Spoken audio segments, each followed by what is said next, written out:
तो renegade immortal की एक और न्यू वीडियो में आपका स्वागत है। तो इस वीडियो में हम देखेंगे कि वांग लिन का इनकाउंटर हो जाता है लियू मे के साथ और सेक्ट में होने वाला है एक कंपटीशन, और जो ये कंपटीशन जीतेगा वो इनर सेक्ट का डिसाइपल बन जाएगा। और वांग लिन इस कंपटीशन में एक ऐसे बंदे से मिलेगा जिसके पास होता है डेथ स्पेल। तो वीडियो शुरू करते हैं बिना किसी देरी के। तो जैसा कि हमने पिछले वीडियो में देखा था कि वांग लिन को एक न्यू केव मिल जाती है और वांग लिन अपनी कल्टिवेशन नेसेंट सोल के लेट स्टेज तक रिकवर कर लिया होता है। अब आगे फिर वांग लिन केव से बाहर निकलता है और सोचता है कि उसने heavens life and death domain का कॉम्प्रिहेंशन किया है। पहले वो सोचता था कि लाइफ और डेथ अलग अलग चीजें हैं, बट अब वांग लिन को लगता है कि अगर वह फिर से एक बार लाइफ को लाइफ और डेथ को डेथ के रूप में समझ पाता है तो उसका domain late stage soul formation तक पहुंच सकता है। लेकिन सोल ट्रांसफॉर्मेशन स्टेज तक पहुंचने के लिए और ज्यादा डीप कॉम्प्रिहेंशन चाहिए। जैसे उस ली युआनफेंग का डोमेन इतना पावरफुल था कि उसका टी मार्क फिजिकल फॉर्म में मैनिफेस्ट हो गया था, जबकि नॉर्मल सोल फॉर्मेशन कल्टिवेटर्स का डोमेन इतना पावरफुल नहीं होता। और वांग लिन जब ये सोच ही रहा था कि उसको एक सुंदर और मिस्टीरियस लड़की दूर से देख रही होती है, और हाँ, ये लियू में ही होती है। और फिर वांग लिन कहता है सेलेस्टियल रेल्म में मुझे सीनियर जोई ने एक एसेंडेंट क्रिस्टल दिया जिससे वो एसेंडेंट स्टेज तक पहुंच सकता है, लेकिन तब जब उसका डोमेन और कल्टीवेशन दोनों रेडी हो। लेकिन भाई वांग लिन के ऊपर अभी भी एक सील लगा हुआ है, ना तो वो सोल ट्रांसफॉर्मेशन तक पहुंचा है, ना उसका जी रेल्म ब्रेक थ्रू हुआ है। तभी वांग लिन सोचता है मुझे तियान युनजी ने डिसाइपल बनाया है, पर वांग लिन सोचता है कि जब तक वो ज्यादा पावरफुल नहीं होता तब तक तियान युनजी उसमें इंटरेस्ट नहीं लेंगे। और सिटुनान भी अभी तक नहीं जागा है और उसको एक प्लैनेट क्रिस्टल चाहिए अपनी कल्टीवेशन और जी रेल्म में ब्रेक थ्रू के लिए। पर ये सब चल रहा होता है और तभी सीन में एक ट्विस्ट आता है। वांग लिन फील करता है कि कोई उसे देख रहा है। तब उसे एक सुंदर और मिस्टीरियस लड़की दूर से देख रही होती है। जब वांग लिन उसकी तरफ देखता है तो वो लड़की थोड़ा पीछे हट जाती है और फिर वांग लिन उसके सामने जाकर पूछता है तुम मुझे जानती हो? तभी लियू में सॉफ्टली कहती है क्या तुम्हें मैं याद नहीं? तो वांग लिन सोचने लगता है कि वो कहाँ पे मिले थे, पर वांग लिन को कुछ भी याद नहीं आता है। तो फिर ये देख के लियू में वांग लिन को उसके बारे में याद दिलाती है कि जब वो हेन्यूए सेक्ट में था, पर तब भी वांग लिन को कुछ याद नहीं आता। फिर वो कहती है मेरा नाम लियू में है, और ये सुन के तब वांग लिन को अंदाजा हो गया था। फिर वांग लिन कोल्डली कहता है जिस लियू में को मैं जानता हूँ वो श्योंदाओ सेक्ट की डिसाइपल है, वाटर की स्पिरिट रूट्स के साथ, ना कि सुजाकू की डिसाइपल। और ये सुन के लियू में हैरान हो जाती है और वो धीरे से पूछती है सीनियर अप्रेंटिस वांग, इसका क्या मतलब है? लेकिन वांग लिन इस पर कोई जवाब नहीं देता है, बस कामली लियू में को देखता है, जिससे देख के लियू में वांग लिन से कहती है मुझे लगता है कि सीनियर अप्रेंटिस वांग को कुछ गलत फैमिली हो गई है। तो वांग लिन ये देखकर कहता है जब तुम श्योंदाओ सेक्ट में थे और अब यहाँ सोल रिफाइनिंग सेक्ट में हो तो मुझे नहीं लगता कि कोई और देश सुजाकू के अलावा ये कर सकता है। ये बोलकर वांग लिन मुड़ के चलने लगता है। तो तभी लियू में वांग लिन से पूछती है कि इतना ही काफी था सीनियर अप्रेंटिस वांग के लिए ये समझने के लिए कि मैं सुजाकू से हूँ? क्या सीनियर अप्रेंटिस वांग इस बात पे बिल्कुल श्योर है? मुझे लगता है कि तुम मुझे बस टेस्ट कर रहे हो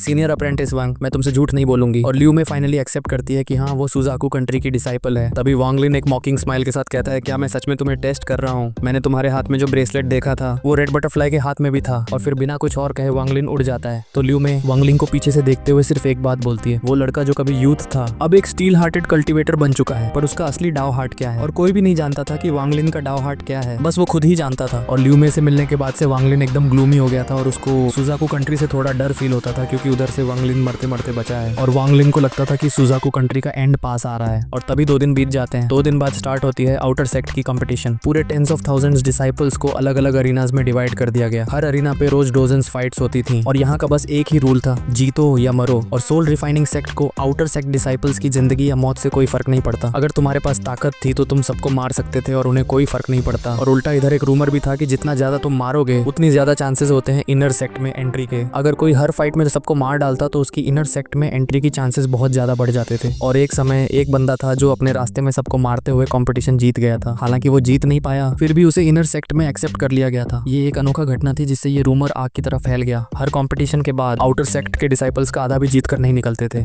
हर बार कंपटीशन के बाद जो हार जाते उन्हें और भी ज्यादा स्पिरिट स्टोन्स देने पड़ते थे ताकि वो अगले कंपटीशन में शामिल हो सकें। कोई नहीं जानता था कि पिछले सालों में कितने आउटर सेक्ट डिसाइपल्स ने अपनी जान खो दी थी, लेकिन जितने भी लोग मारे जाते थे तो उनकी जो सोल रहती थी वो सेक्ट के मेन सोल फ्लैग में चले जाते थे, जिससे पूरा सोल रिफाइनिंग सेक्ट हर दिन इस रूटलेस तरीके से अपनी ताकत को बढ़ाते रहते थे। और वांग लिन पिछले कुछ दिनों से इसको ध्यान से ऑब्जर्व करता रहता था। हर बार जब किसी की मौत होती थी उनकी सोल अरीना में अब्सॉर्ब हो जाती थी और वो गायब हो जाते थे। और फाइनली वांग लिन का नंबर आता है। बंदा एकदम शांत मूड में अपने बैटल अरीना पे लैंड करता है और अरीना का इंचार्ज एक ब्लैक रोब पहने कोर फॉर्मेशन डिसाइपल वांग लिन को देख के शॉक हो जाता है, क्योंकि भाई का कल्टीवेशन काफी हाई था आउटर सेक्ट के स्टैंडर्ड के हिसाब से। और तभी वो बंदा कहता है नंबर 8972 बैटल। उसी वक्त एक मोटा गोलू डिसाइपल एकदम बॉल की तरह अरीना पे जंप मार के लैंड करता है। आते ही उसने बिना कुछ बोले एक फायर स्पेल चला देता है वांग लिन के ऊपर, जैसे आग की बरसात। पर भाई वांग लिन बस हल्का सा मुस्कुराता है, सोचता है the late stage foundation establishment, बस इतना ही। वांग लिन अपना cultivation mid stage core formation तक लॉक करके रखा था। और बिना कुछ एफर्ट के स्टेज से निकल जाता है। और जैसे ही वो जंप करता है वो गोलू डिसाइपल वही बेहोश होकर गिर जाता है। फायर स्पेल गायब, बंदा फेंट। और वांग लिन ने उसे मारा भी नहीं, उसे मारना उसके लिए अपमान जैसे था। और ऐसे टाइम बीत गया और 7 दिन बाद उन 100 लोगों में जो सर्वाइव हुए उनमें से 50% आउटर सेक्ट डिसाइपल्स मारे जा चुके थे। बाकी सब या तो पहले ही गिव अप कर चुके थे या दोनों तरफ से बहुत जख्मी हो चुके थे और इसलिए जिंदा थे। इन 7 दिनों में आउटर सेक्ट डिसाइपल्स में कुछ लोगों ने सबका ध्यान अपनी तरफ खींच लिया। उनमें से एक ग्रे हेयर्ड ओल्ड मैन था जो लेट स्टेज कोर फॉर्मेशन में था। हर किसी को जो वो मिलता था उसे मार डालता था सिर्फ सिंगल टेक्निक से। वो बस अपना हाथ उनकी तरफ उठाता था एक डाई कहकर और उसका दुश्मन गिर के मर जाता था। जब वांग लिन ने ये टेक्निक देखी तो तुरंत उसने जी रेल्म का सोचा और शॉक हुआ, पर जब उसने ध्यान से देखा तो ये टेक्निक जी रेल्म से अलग थी। तभी वांग लिन कुछ देर तक सोचने के बाद स्पेल का नाम गेस कर लेता है और ये होता है डेथ स्पेल। और सी ऑफ डेविल्स में वांग लिन का जी रेल्म को डेथ स्पेल समझा गया था, तभी उसने इसके बारे में सुना था। ये डेथ स्पेल बहुत मुश्किल होता है और वांग लिन को अपनी 500 साल की कल्टीवेशन लाइफ में पहली बार कुछ ऐसा देखने को मिला जो उसने कभी नहीं सोचा था। एक छोटा सा पतला सा लड़का जो सिर्फ अर्ली स्टेज कोर फॉर्मेशन में था, पर भाई साहब उसकी इंस्टिंक्ट्स एक वाइल्ड बीस्ट जैसी थी। वो बंदा तो स्पेल कास्ट होने से पहले ही स्पिरिचुअल एनर्जी के फ्लो को फील कर लेता था और उसके हिसाब से रिएक्ट करता था। वांग लिन भी अंदर ही अंदर इंप्रेस हो गया था। वो एक पल के लिए तो उसने सोचा कि इसे अपना डिसाइपल बना लूं, पर फिर उसने खुद को कंट्रोल किया क्योंकि भाई वांग लिन किसी के ऊपर डिपेंडेंट रहना पसंद नहीं करता। अब तीसरा बंदा जिसे वांग लिन पहले से जानता था वो था बुचर टाइप कल्टीवेटर फ्रॉम केव 743। उसके पास एक टैलिस्मैन ट्रेजर था जिससे वो लोगों को बिना कुछ किए सीधा मार देता था। और भाई चौथा और फाइनल कंटेस्टेंट खुद अपना हीरो वांग लिन था। वांग लिन तो पूरा कंपटीशन एकदम ब्रीज की तरह निकल गया, बस हाथ हिलाता लोग फेंट। और ये सब वो जानबूझ के कर रहा था ताकि जब वो इनर सेक्ट में एंट्री ले तो कोई शक न करे कि उसकी स्ट्रेंथ अननेचुरल है। और वैसे भी वांग लिन को पता था कि लियू में अपनी अलग सेटिंग से इनर सेक्ट में घुसी जाएगी, चाहे कंपटीशन में आए या ना आए। 7 दिन और बीत गए और अब बचे सिर्फ 4 कंटेस्टेंट्स और ये वही 4 थे जो सोल रिफाइनिंग सेक्ट के बड़े लोगों की आंखों में आए थे। अब आता है वांग लिन का बैटल। वांग लिन शांत स्टाइल में स्टेज पे चढ़ जाता है और उसका ओपोनेंट था बुचर वाला बंदा यानी केव 743 का कल्टीवेटर। और बैटल के लिए एक early stage nascent soul cultivator appoint हुआ था एज रेफरी। ये अंकल थोड़े बड़े उम्र के थे, साइड बर्न्स ग्रे हो रखे थे। उन्होंने एकदम ठंडे स्टाइल में बोला बैटल स्टार्ट। पर जैसे ही रेफरी बोला भाई बुचर वाला बंदा सीधा हाथ जोड़ के कहता है मैं सरेंडर करता हूँ। ये सुन के रेफरी भी हिल गया था। उसने सोचा भाई ये क्या सीन है, पर बुचर बंदा तो 1 सेकंड वेस्ट किए बिना स्टेज से भाग गया। उसके मन में एक ही डर था, वांग लिन ने मेरे बॉडी में रिस्ट्रिक्शन डाल रखी है, ये तो एक थॉट में मुझे मार देगा। वांग लिन बस हल्का सा स्माइल करके हेड शेक करता है और स्टेज से उतर जाता है। फिर नेसेंट सोल कल्टीवेटर ने सोचने वाली नजर से वांग लिन को देखा और फिर दूसरा बैटल मैनेज करने चला गया। अब दूसरा मैच होता है डेथ स्पेल वाले ग्रे हेयर ओल्ड मैन जिसका नाम सीमा था और वाइल्ड इंस्टिंक्ट वाले यंग बंदे के बीच। सीमा ने जैसे ही डाई बोला वो लड़का कुछ नहीं कर पाया। बस जब उसकी जान जाने वाली थी तभी एक स्पिरिचुअल एनर्जी की रे इनर सेक्ट से आई और उसकी जान बचाई। अब फाइनल मैच होने वाला था वांग लिन और सीमा के बीच। दूसरे दिन वांग लिन और सीमा का बैटल होने वाला है। पूरा सेक्ट एक्साइटमेंट में था। सीमा की आंखों में एक अलग ही क्रेजी शाइन थी। उसने अपना पूरा लाइफ पूरा कल्टीवेशन इस दिन के लिए डेडिकेट किया था। उसका ड्रीम था इनर सेक्ट में जाकर नेसेंट सोल फॉर्म करना और जब सोल रिफाइनिंग सेक्ट का सोल फ्लैग और उसका डेथ स्पेल कंबाइन होगा तब उसकी पावर लेजेंडरी जी रेल्म तक पहुंच सकती थी। और सीमा जब अपने टीचर बारे में सोचता है तो उसकी आंखों में जुनून आ जाता है क्योंकि भाई उसका टीचर तो एक ऐसा बंदा था जो सिर्फ डाई बोल के नेसेंट सोल कल्टीवेटर्स को मार देता था। डेथ स्पेल का एक सीक्रेट ये था कि अगर कोई तुमसे हाई कल्टीवेशन का नहीं है तो वो रेजिस्ट नहीं कर सकता। और रूमर्स ये भी कहते थे कि एंशिएंट कल्टीवेटर्स ने जी रेल्म को कॉपी करने के लिए डेथ स्पेल बनाया था और अगर कोई बंदा डेथ स्पेल को पीक तक कल्टीवेट कर लेता है तो उसको जी रेल्म का एक छोटा स्लीवर मिल सकता है। और ये डेथ स्पेल पुराने टाइम के कल्टीवेटर्स ने बनाया था जब उन्होंने जी रेल्म को स्टडी किया था। तो ये स्पेल इतना मुश्किल तो था लेकिन जी रेल्म की तरह इम्पॉसिबल टू कंट्रोल नहीं था। जब ये स्पेल पूरा हो जाता तो बस एक शब्द डाई कहना पड़ता था और जो भी टारगेट होता वो तुरंत मर जाता था। इस टेक्निक को कल्टीवेट करने के लिए 3 अलग अलग ऑरास को एक साथ फ्यूज करना पड़ता था।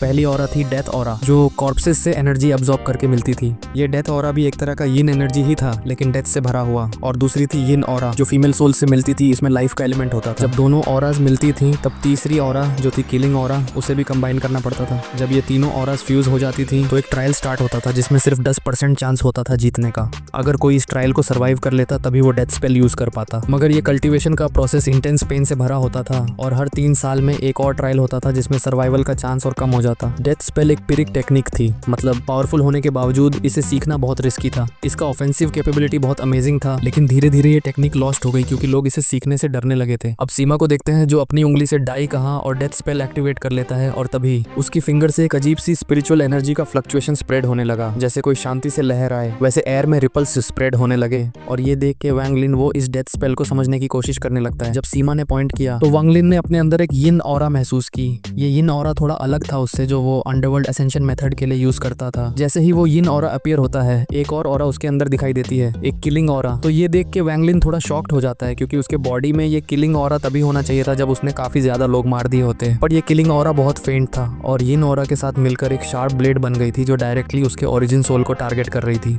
लेकिन वांगलिन की स्ट्रेंथ के सामने ये पावर कुछ भी नहीं थी। उसने सिर्फ एक सोच के साथ उस मिस्टीरियस पावर को डिस्ट्रॉय कर दिया और उसके माइंड में जी रेल्म की अंडरस्टैंडिंग थी और उसने डेथ स्पेल को तुरंत समझ लिया। फिर वांगलिन अपने माइंड से डेथ स्पेल को डिसिपेट कर देता है। जैसे ही ये डिसअपियर होता है, सीमा की आंखों में छोटी सी शॉक थी, उसके बदन में थोड़ा ट्रेमर हुआ और वो ब्लड कॉफ करते हुए नीचे गिर जाता है। सीमा को अपने बैकलैश का इफेक्ट फील होता है और वो जमीन पे गिर जाता है। तभी एक और स्पिरिचुअल एनर्जी की रे इनर सेक्ट से आई जो सीमा को वहां से उठाकर ले गई और बिना किसी सस्पेंस के वांगलिन ने ये कंपटीशन जीत लिया होता है। और जो इनर सेक्ट डिसाइपल फाइट का इंचार्ज था उसने अपने हाथ जोड़कर बोला, मेरा नाम वांगजन है, अगले बार जब हम मिलेंगे तो मुझे तुम्हें जूनियर अप्रेंटिस ब्रदर बुलाना पड़ेगा। चिंगमू, चलो मेरे साथ चलो और एल्डर से मिलने। तो वांगलिन ने मुस्कुराते हुए नॉड किया और वांगजन के साथ इनर सेक्ट की तरफ चल दिया। इसी के साथ ये वीडियो यहीं पे एंड करते हैं और वीडियो को लाइक, चैनल को सब्सक्राइब करना मत भूलना। मिलते हैं नेक्स्ट वीडियो में, तब तक के लिए बाय।